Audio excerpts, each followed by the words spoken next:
no spoilers for the first episode of Monarch: Legacy of Monsters. The first two episodes are out, and even though I've only had time to watch the first one, I'm very, very optimistic about the direction that this show is taking. If you're disenchanted with the direction of the tone that the Monsterverse has taken since Godzilla 2014, or, even, I guess, King of the Monsters to a certain extent, then I think that you'll be pleasantly surprised by the presentation of this new Monsterverse television show. I don't think there was any kind of silly joke cracking like the gonorrhea joke from King of the Monsters, or some of the more, not slapstick, but some of the silly comedy that was in Godzilla vs. Kong. It really is more so a grounded story told from the perspective of a person who was a civilian during the attack of 2014 and the events of Godzilla 2014. And I really like the world building that's taken place in this show so far. Like, it really makes you ask the question,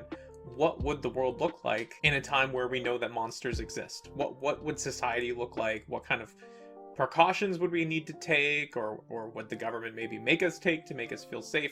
And what kind of jobs would be out there? And it's not very heavy-handed with it either. It's not like, oh, since the attack on San Francisco, this is how society's progressed. Like, you see these bits in the background and some just casual conversations between the characters, which I do appreciate. Okay, actually, I forgot. There is one kind of silly joke involving a conspiracy theorist, and it was a little bit on the nose. It was a little bit too heavy-handed for me, but whatever. Like, it was silly, and then it never happened again in the rest of the episode, so whatever. But I think the one thing in episode 1 that I wasn't prepared to see, and I'm going to try to navigate this carefully, was showing the impact of having these giant monsters roaming around a populated city. We kind of saw this idea with Captain America Civil War, where there's that scene in the boardroom where they're showing the Avengers like the casualties of their intervention in some of these world-ending events. And there is something like that in this episode that it's pretty heavy, to be honest. And it's really interesting to see characters that have been heavily impacted by the presence of these monsters and the destruction that they brought, as opposed to, things like Godzilla vs. Kong, where these characters are so desensitized to seeing giant monsters that they're basically no different than you or I growing up watching these movies. Like, we see giant monsters, it's like, oh, finally they're here. Whereas like the average civilian would be like, what is happening? And it's also really cool to see them dive deeper into like who Monarch is and who the people are behind the organization, because I do feel like that's kind of been buried beyond Godzilla 2014. It hasn't really been explored, and so through the lenses of one of the main characters, it's pretty easy to see how you might get the impression that Monarch might care more about the giant monsters than they care about the people who live in this world amongst the giant monsters. So overall, like, I'm very, very excited about continuing the show.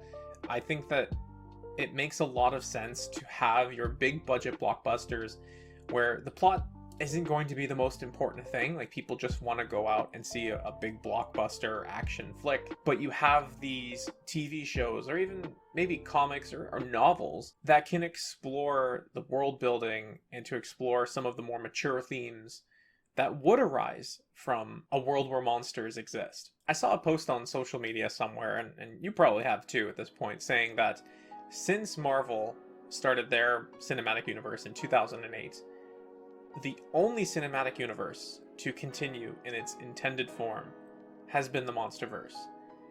I don't know if that's true. At first glance, like, I can't really think of a counter to that, but it's nice to see with this show that they're really leaning into that there are different avenues you can explore, there are different tones you can take in telling these stories, and I'm really excited for where it goes. Now, the risk with any kind of character-driven show is that you get characters that you just don't care about, and I think that Godzilla's cinematic history is full of characters that people just don't care about, and so this could be the show to sort of break that trend, and I think it's going to need to do that in order to carry on for 9 more episodes. But from what I've seen so far, feeling very optimistic. This is really, really cool. I can't wait to watch more. I think KDM was teasing on Twitter that this show will lead directly into Godzilla x Kong: The New Empire, so I'm not sure.